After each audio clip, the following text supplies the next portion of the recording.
مصر للإنتاج والتوزيع تقدم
سابقا في الأب الروحي. أنا جاي عشان أتكلم مع نادية، هي فين؟ مش شاف. صالح العطار كان عندي النهارده وبيسأل عليك وشكله عارف انت فين ومع مين. أنا هطلب منك طلب، والطلب ده مفيش حد يقدر يعمله غيرك. عايزك تروحي مشوار. همحيك من على وش الدنيا خالص. عارف ليه يا لطخ؟ عشان رحمة دي تبقى خطيب تاني. يعني مفيش بينك وبين نادية حاجة؟ ما تتكلميش معايا في الموضوع ده تاني. أنا عاوزة أعيش في القصر. قصر؟ قصر ايه يا هناء؟ قصر العطار. المرة دي بقى يا جماعة النكتة اسمها مفيش صباع. هقتلك يا الله. هو اللي علم عليك بالشكل ده؟ أنا عايزة أتكلم معاك. واللي عايز يتكلم معاي يوقف على باب اوضته ويعلي حسه. اللي جاي بقى تسمعيه وانت مغمضة أيا كان هو ايه. أنا هديك رهاب. إحنا دلوقتي هنتجوز عشان أبوكي عايز يورث في العطار. نقفل الموضوع ده خالص وبلاش نظهر في حياة بعض تاني. كل عيلة عبد الهادي تحت أمرك يا ابني. والمأذون جه اهو وانا الشاهد الاول. خلص الكلام.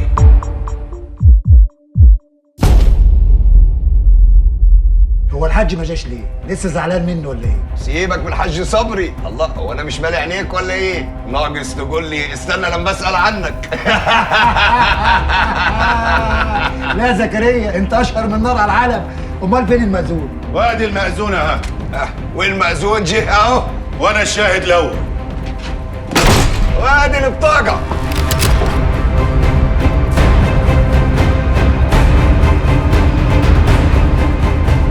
خلص الكلام. بتعمل ايه يا زكريا؟ بعمل اللي كان لازم أعمله من الأول. لازم تبقى فاهم إنه لسه ما اتخلقش اللي يكسر رقبة عيلة العطار. اعجل يا زكريا، ما تقلبش الفرح ميتم. مين اللي قال إنه اتقلب؟ معتصم! اقعد يا مولانا. افتح دفاترك يا مولانا. افتح! الليلة زي ما هي. فرح إيمان بنت المحمدي على معتصم ابن عبد الهادي. مبروك عليك يا حاج. زكريا بيقول لكم اطمنوا، هو راجع قريب. زكريا يبعتك انت ليه يا نادية؟ هو اللي قالك ان احنا هنا في بيت مراد؟ لا يا ماما، أنا اللي قلت لها على مكاننا. نادية تبقى مرات أخويا زكريا. ايه؟ زكريا مش متجوز غيري. استني يا هايدي من فضلك. ما اظنش ان ده وقت الغاز يا صالح. انت بتقول ايه بالظبط؟ يا عم سليم، ولا فيها الغاز ولا حاجة. دي الحقيقة وده اللي أنا عرفته. نادية تبقى مرات أخويا زكريا، وهي حامل منه كمان. واللي قال لي على الموضوع ده هو حربي، لأن هو كان شاهد على عقد الجواز بتاعهم. وزكريا جوزك ليه يا بنت الرايق على بنتي؟ اسأله حضرتك، هو الوحيد اللي ممكن يجاوب على السؤال ده. دي جايه ترمي بلاكي على زكريا ولا ايه؟ زكريا ما بيخلفش، وحتى لو كان الكلام اللي بتقوليه ده حقيقي فانت مش هيبقى لك اي لازمه بعد ما تخلفيه. ابن العطارين مش هيتربى في كباريهات. صح يا سليم بيه، ربوه زي ما انتوا شايفين، بس يا ريت تبعدوا عن الدم اللي انتوا غرقانين فيه. انت كدابة، وحربي أكيد كدب عليك. زكريا مستحيل يعمل كده. استني بس يا هايدي عشان نفهم. وتفتكري زكريا كان مخبي علينا ليه؟ أنا وصلت الرسالة، عندكم ابنكم بسألوه عن إذنكم. استني يا نادية. يا جماعة أنا شايف إن إحنا نأجل كلام في الموضوع ده لحد ما زكريا أخويا يرجع. مش هينفع خالص اللي انتوا بتعملوه معاها ده، وزكريا أخويا مش موجود. صح، مظبوط يا صالح. تقدري انت تتكلي على بيت ابوكي دلوقتي يا بنت الرايق، ولما يظهر زكريا هنعرف اذا كان اللي في بطنك ده ابنه ولا لا. ده اذا كان في بطنك حاجه من اصله، ساعتها هيبقى لنا كلام تاني.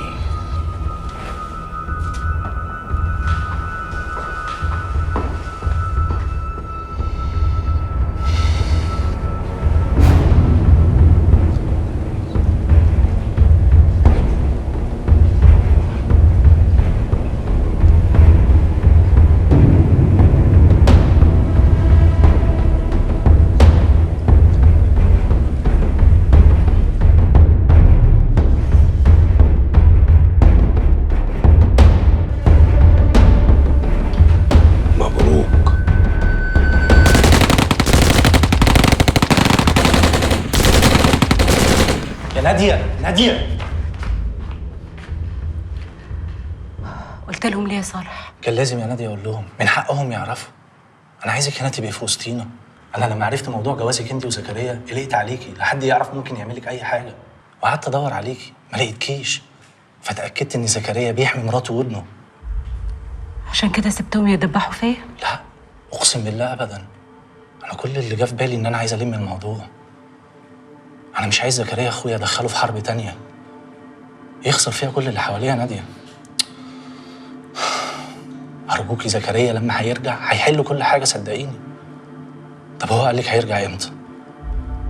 اللي اعرفه هو اللي قلته. هو قال لي ان هو هيرجع قريب. مش عارف يكلم اي حد فيكم عشان تليفوناتكم كلها متراقبه، ولو عارفوا مكانه كل حاجه هتبوظ. زكريا اخويا عنده حق، ما ينفعش حد فينا يوصل للتاني.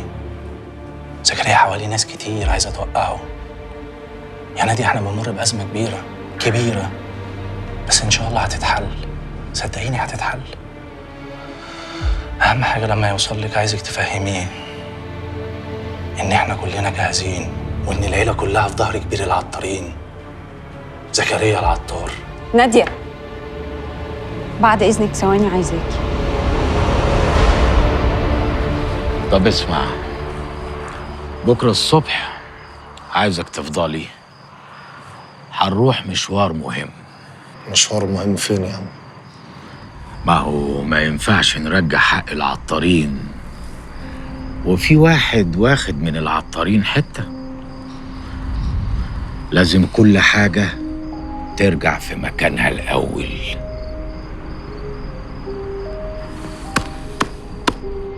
اللي حصل ده باطل. شرفت يا شيخ. ما تجربش من بنت يا معتصم، فاهم؟ الا برضاها يا حاج. خلونا في المهم. العمودية ترجع تاني لعيلة العطار، وده عشان ننسى اللي حصل ونعتبر انه اصلا ما حصلش. عيلة عبد الهادي وعيلة المحمدي دلوقتي بقى ما بينهم نسب، يعني ننسى الخلافات القديمة. عايزين الخير يعم على الكل. انا مش هغلط غلطة ابويا تاني. وانت يا حاج وفيق، اوعى تفكر تغلط غلطتك دي تاني، عشان لو حصل انا همحي عيلتكوا كلها من الوجود. التجارة والعمودية هتبقى في ايد عيلة العطار زي زمان. الاراضي هتبقى تحت ايديكم انتوا الاتنين. شرق الرشاح هتبقى لعيلة عبد الهادي، وغرب الرشاح هتبقى لعيلة المحمدي. ده كلامي. ايه قولك يا حاج؟ نقرا الفاتحة؟ جريت قبل كده غصب عني يا زكريا. يبقى تقراها المرة دي بمزاجك. ها؟ ايه قولك؟ قلت ايه يا عم الحاج؟ احنا بقينا نسايب، ما تبصليش كده. نقرا الفاتحة. ليه يا ناديه؟ حبيته اكتر ما انا حبيته؟ يمكن، بس هو حبك اكتر. كنت دايما بشوفك في عينيه، كان كتير قوي بيغلط وبيقول لي يا هايدي. كان معايا بجسمه، لكن قلبه وعقله معاكي انتي. اللي بيحب ما بيخونش. زكريا ما خانكيش يا هايدي. انا اللي كنت بحبه، وانا اللي كنت عايزه ابقى معاه.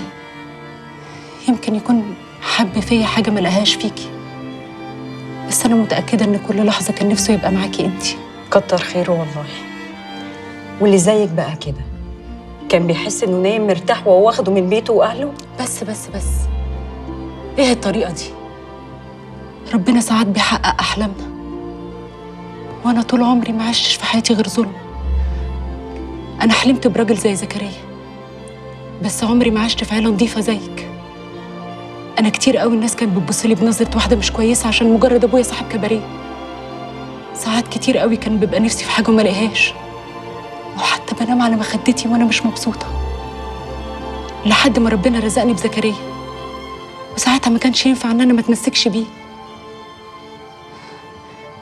هايدي انا صبرت كتير قوي. ما صبرتيش قد ما صبرت انا يا نادية، ما صبرتيش. انا طول الوقت حاسه ان في بينك وبينه حاجه وما بتكلمش. دايما حاسه ان في حاجه نقصت منه وما بقتش بتاعتي وما بتكلمش. كان نفسي ابقى ام، بس حبي لزكريا كان اكبر. ازاي يا نادية اللي في بطنك ده يبقى ابن زكريا؟ على فكره زكريا بيخلف وما رضيش يجرحك ويقولك ان المشكله منك انت. يا هايدي ما تحرمنيش من ان انا اعيش لحظه واحده جنب زكريا.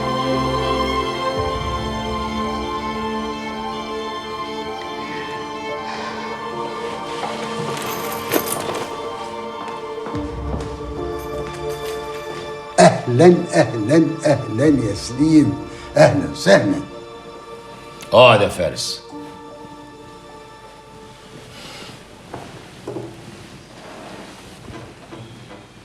عشمي شافك، عشمي شافك يا سليم يا عم.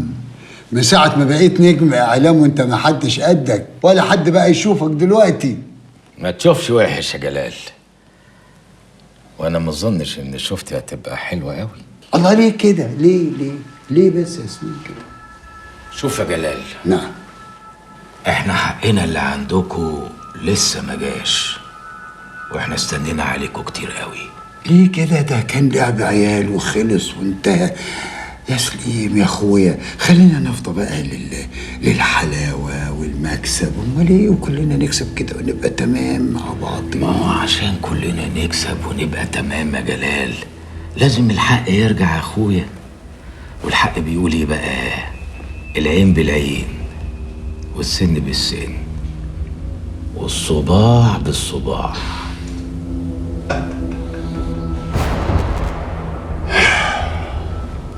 ماشي السكه دي يا سليم. ما قلنا بقى ان ده لعب عيال وخلص وانتهينا، لازمته ايه الكلام ده بقى دلوقتي؟ على رايك ملوش لازمه. ماشي يا جل، بس فارس اللي هو صاحب الحق بره اللعبه، ومروان بره حق فارس. اقول لك يا سليم يا اخويا، اي حاجه انت عايزها من مروان اطلبها منا هنا. عناية ليك يا سليم. رقبتك سداده فعلا يا جلال. خلاص قضي الامر، عن اذنك.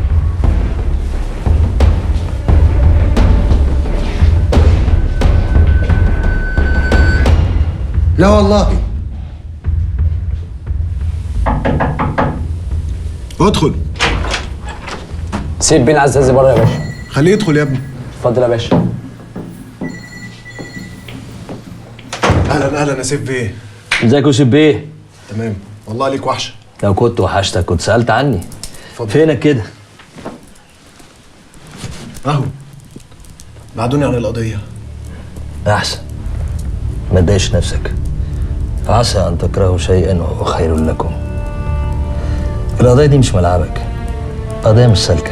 انت اللي بتقول كده يا سيف بيه؟ انت كنت بتديني معلومات عشان نوقع زكريا. كنت غلطان، ده ربنا بيقبل التوبه. مش زكريا اللي انت بتدور عليه على فكره. انا عارف انك بتقول انك شفته، بس ساعات العين بتبقى خداعه. دور كويس في تحيات، في تقرير الطب الشرعي، ده شغلك يا يوسف بيه. بعدين ربنا سبحانه وتعالى بيقول فتبينوا ان تصيبوا قوما بجهاله فتصبحوا على ما فعلتم نادمين. انسى زكريا من حياتك خالص، وسيبني انا بقى افكر لك في اللي جاي. ده انت حبيبي. خير يا سراج، من يوم العملية ما سمعتش منك حاجة. ايه اللي جد؟ لا الحقيقة ما في شيء جديد أبدا. كل اللي ممكن أقوله صار قديم بالنسبة لك. طب ما دام صار قديم يبقى ملوش لزوم تقوله تاني. زين العطار الله يرحمه كان رجل محترم، وربنا حبه وعطاه كل الخير، وأنا عمري ما طلعت بخير غيري. إنما هلا بسبب هالظروف اللي نحن فيها مش قادر شيلك من قدام عيوني. يمكن كان لازم أقول هالشي من زمان، بس هلا عم قوله. تفتكر من الرجولة إنك تستغل ضعف اللي قدامك؟ ما تفهميني غلط يا مدام، انت بحاجة لرجل يوقف حدك، وانت عارفة اني قد هالحمل. يعني أنت كنت مستني اللحظة دي إن زين يموت وإن أبقى لوحدي وتفتكر إني ضعيفة؟ على ما يبدو فهمتيني غلط. أنا جاي أطلب اللي كان لازم أطلبه من زمان.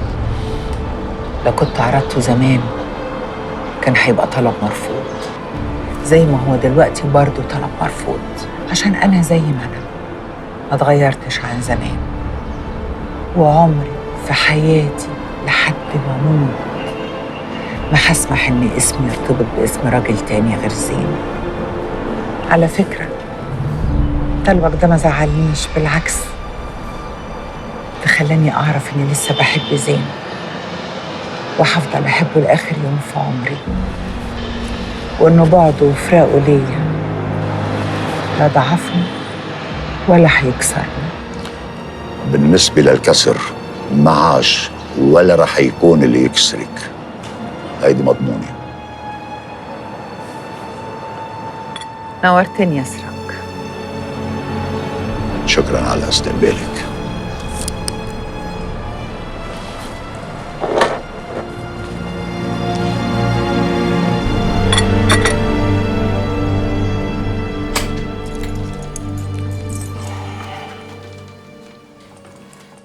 مش هنبطل بقى يا اما شغل الاونطه اللي احنا بنعمله ده، كل شويه تعبانه، الحقني السكر، الحقني الضغط. خلي بالك هتبقي تعبانه بجد ومش هجيلي. هروح امتى القصر يا يحيى؟ ادي النيله على القصر وسنين القصر. ياما انا اللي في دماغي اكبر من القصر. بس هو في دماغي وكبر ومعشش وعاوز اخرج من الحاره المدعوه دي واروح هناك. بيك بقى من غيرك هروح، ده حقي يا يحيى. ياما هاشم بيتكتك وهيوصلني ويوصلك للي اكبر من القصر. انت بس لو تتك على الصبر شويه اقسم بالله كل حاجه هتبقى عال. اصبر ايه اكتر من كده يا موكوس؟ ولا اوعى تنسى نفسك، انا ربيتك بطولي وانت لسه حته لحمه، كنت ابوك وامك وكل حاجه. هتقلب عيل خيخه؟ يا خساره تربيتي فيك، لا انت ابني ولا تلزمني. هو انت عايزه ايه ياما دلوقتي؟ عايزاني اروح ادبح لك كل اللي في القصر عشان تسجن بقيه عمري؟ ده اللي هيريحك؟ لو رايحك قولي لي وانا اناولهولي. لا يا روح امك، انا عاوزاك تسمع كلامي وتمشي ورايا. صاحب بالين كداب ياما، انا مش همشي وراكي ورا عم هاشم، انا ورا عم هاشم لحد ما مصلحتي تتقضي. انا داخل انام ياما. ربنا ما يحوجني ليك، قادر يا كريم، حسبي الله ونعم الوكيل. يا رب يا رب ما تكسب ابدا يا يحيى.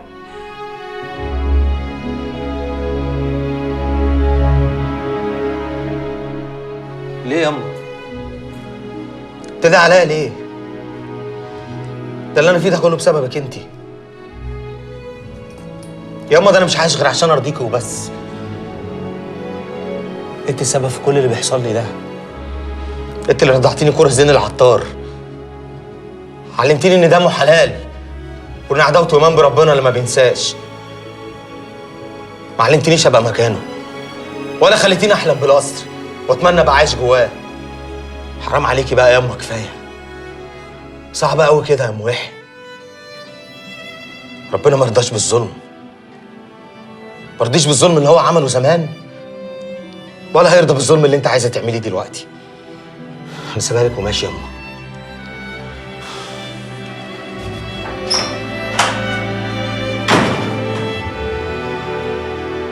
ده الكباريه هينفجر من النور يا سليم بيه، أول مرة تيجي في النهار. بقول لك يا رايق، أنا مش فايق لك.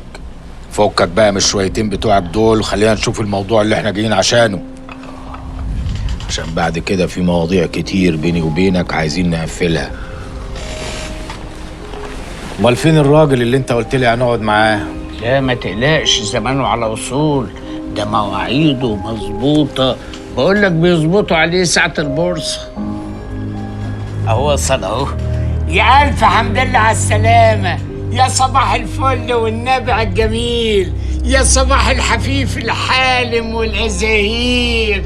تعال يا سيد الكل. السلام عليكم. سلام ورحمة الله. الإزازة دي أنا جايبها مخصوص عشان الناس الحلوة والليلة الحلوة واللمة الحلوة. إيه رأيك؟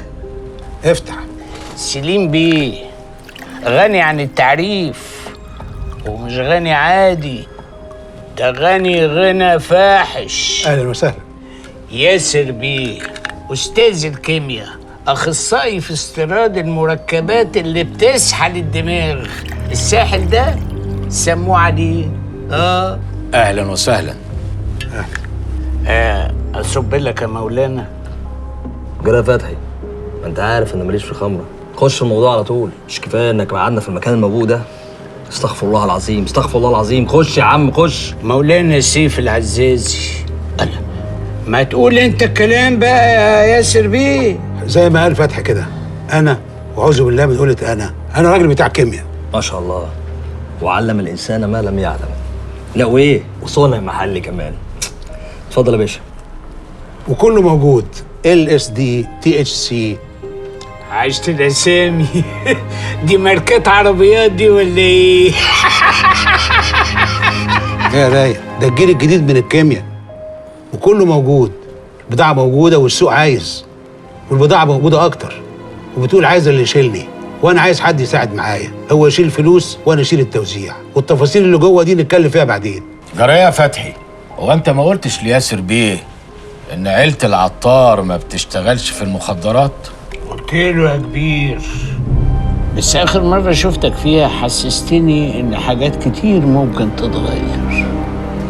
الله يرحمه زين كان دايما يقول إن الرصاصة تقتل واحد بس، إنما سرنجة واحدة ممكن تقتل 100. لأن مفيش حد بيضرب إلا لما بيخلي اللي حواليه كلهم يضربوا هم كمان. الله يرحمك يا زين بيه وينور قبرك يا رب. بس يا سليم بيه، كل وقت وله أذان. يبقى نفرش السجاد ونصلي مع بعض العصر جماعة. جرى يا فتحي، ما تظبط بقى. الجيل الجديد ده مش بيموت يا سليم بيه، ده بيعيشك في رحلة تلف فيها حوالين العالم وانت قاعد مكانك. وبعدين احنا ما بنضربش حد على ايده، عرض وطلب، وانا بياع مش اكتر. يمكن في أيام تانية وظروف تانية ما كناش حاطين ايدينا في ايدين بعض، انما احنا النهارده ايه المقابل؟ يعني اتفقنا؟ لا لسه هنتفق.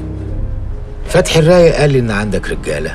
مفيش اكتر منهم، الرجاله موجوده، كل واحد من رجالتي عنده شويه عفاريت مكمرهم.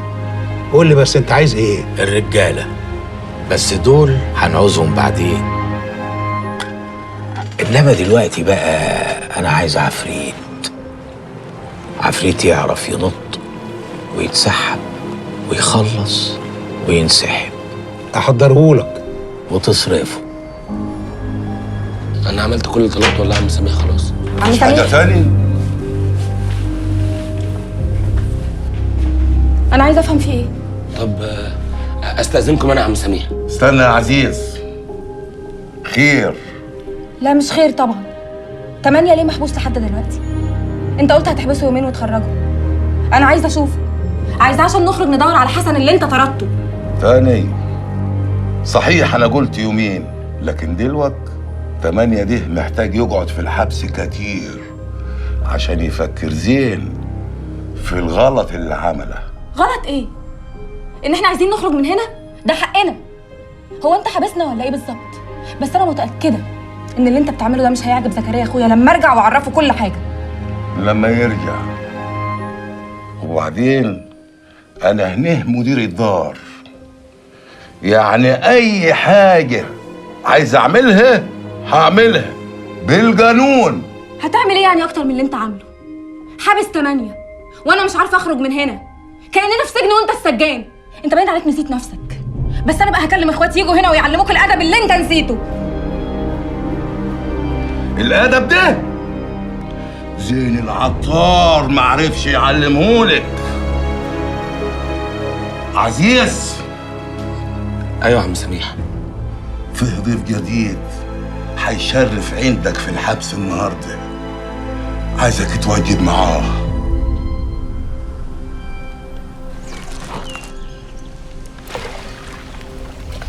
ايه اللي واخدك مني يا حسن؟ اللي واخدني منك؟ ولا انا اللي واخدك من مين؟ دي فزوره؟ لا مش فزوره. انت مخطوبه لابن بحر؟ لا يا حسن. ليه شعبان ابن خالك بيقولوا انك خطيبته؟ شعبان واد خالي، وخالي طول حياته يقول شعبان لرحمه ورحمه لشعبان.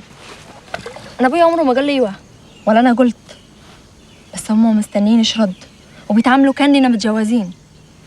رحمه، انا عايز اتجوزك. صح صح يا حسن؟ ايوه صح صح، هو الجواز فيه صح صح ومش صح صح. انا اكيد مش هستنى لغايه ما شعبان ده يجي يخطفك مني. بتحبني صح صح؟ ايوه صح صح، فيها مش صح صح.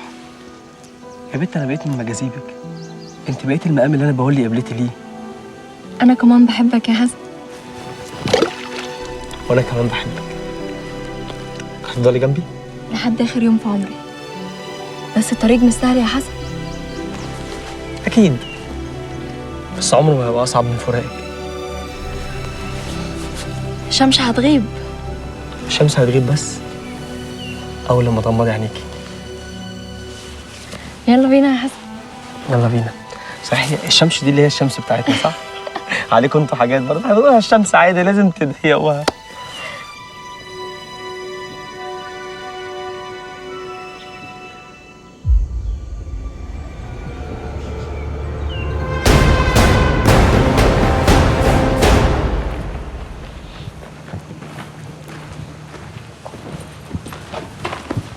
بالله عليك يا ست ياسمين ما تزعليش مني وسامحيني وما تقوليش لحسن ان انا عملت كده. فين حسن بس؟ هيرجع اكيد ان شاء الله هيرجع.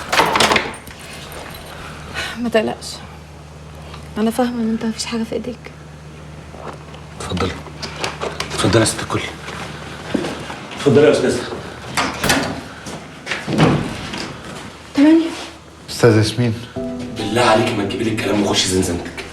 على راسي انا اسف. اتفضلي.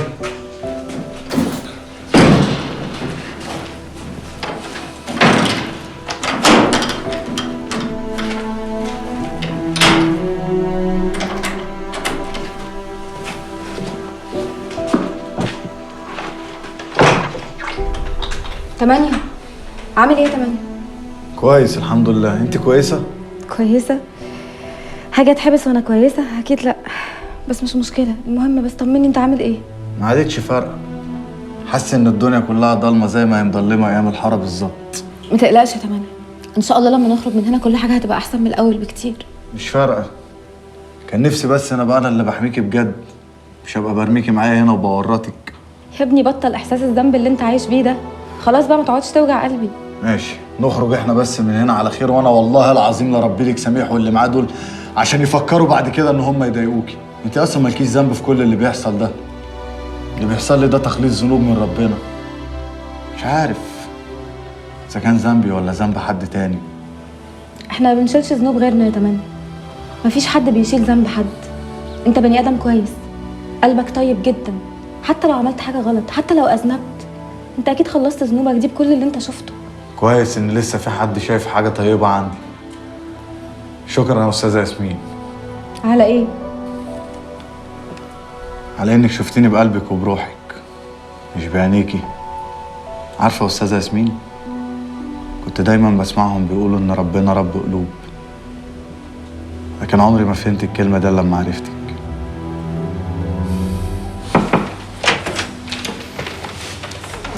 ازيك يا صالح؟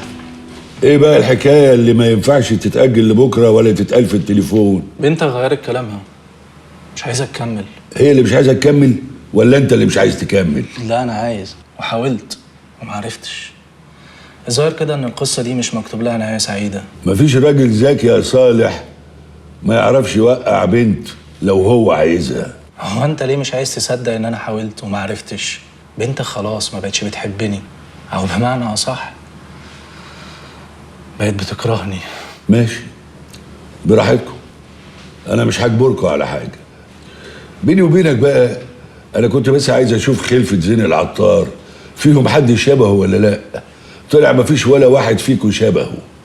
الكبير خيبان وتهوره وداه في داهيه، والوسطاني خايب ملوش شخصيه، ضعيف مش عارف يوقع حته بنت. خلي بالك على كلامك يا هاشم، انا ما اسمحلكش. ولا تسمح لي؟ بقول لك ايه، مش عايز اشوف وشك هنا في الشركه ولا في اي مكان تاني يلا عن اذنك، انا مش فاضي، انا مستعجل. وانت خلاص يلا خلينا نمشي.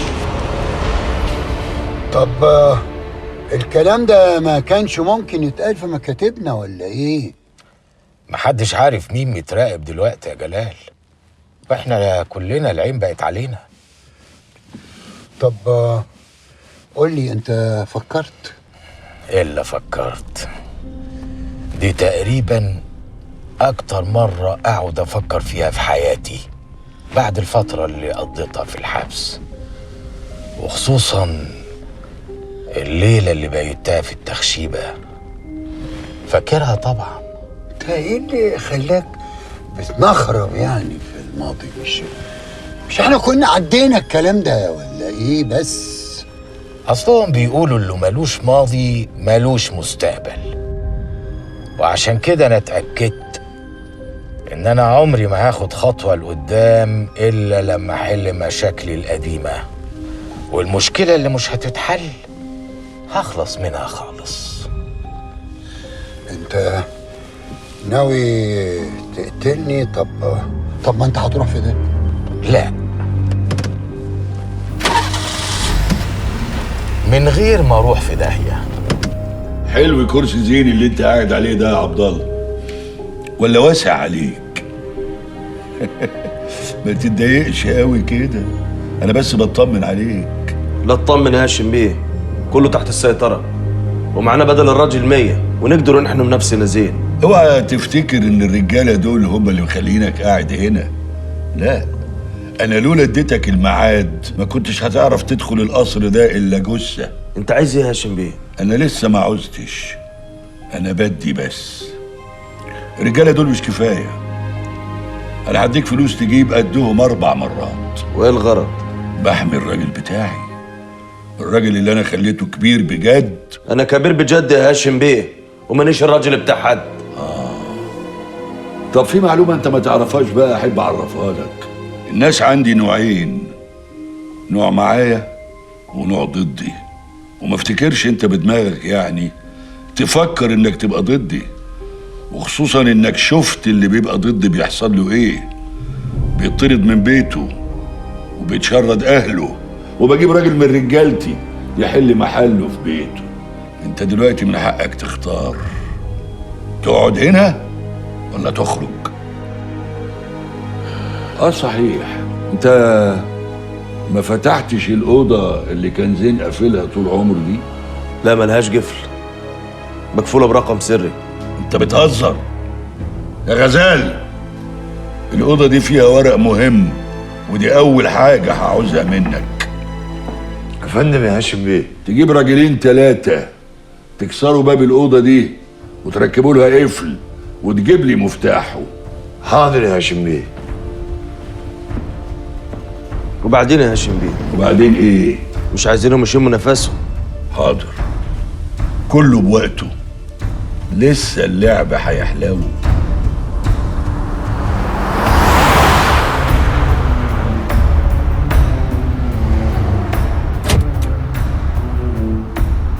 ما تتعبش نفسك، السنتر لوك مقفول. انا عايزك تهدى كده وتسمعني كويس عشان اقول لك انا وصلت لايه وتديني رايك. انا وصلت ان اي حد يقل ادبه عليا ما ينفعش يعيش، ووصلت كمان ان اي حد يلعب عليا او على عيلتي ما ينفعش يعيش. انت عارف يا جلال، الدنيا دي زي حزام الامان بالظبط، اللي ملهوف عليها وبيشد جامد ما تجيش معاه، انما بقى اللي يشد بالراحه كده بيجي معاه. في ايه يا سليم؟ مفيش حاجه. وبعدين انا وصلت خلاص، وصلت ان اي حد يحاول يكسر عيني او يكسر عين حد يخصني ما ينفعش يعيش. وفارس يخصني يا جلال، قضي الامر.